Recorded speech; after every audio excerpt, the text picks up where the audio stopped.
and they say don't push. They pushed it. If the button wasn't there for them to push, they couldn't push it. The problem is with you. So you have to clean up the trigger. It's not that they stepped on your button. It's that you have the button for them to step on. Okay? So write this down. I take 100% responsibility for how I feel. No one can make me feel anything. That is what you first have to understand with emotional regulation. No one is making you feel. If anybody's on the inside of your body, let me know if y'all got 2 people on this side there. We got somebody else to call for that. I got 8 people in my head. But how does that make you feel hearing that?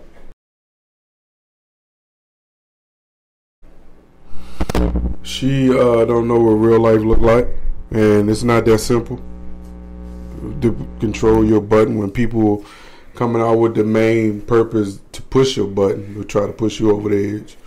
So sometimes temptation tells you to just lash out, even though you know you're supposed to control it and not allow people who really don't mean much to you push your button.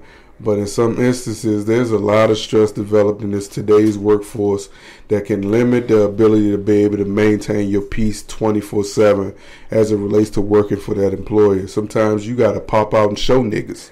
And if you don't pop out and show niggas, then they feel like they can continue to harass you verbally. So just because you got to pop out and show a nigga, that doesn't necessarily mean you allowing them into your space.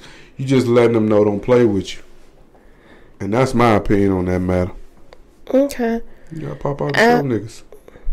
Okay. You got to.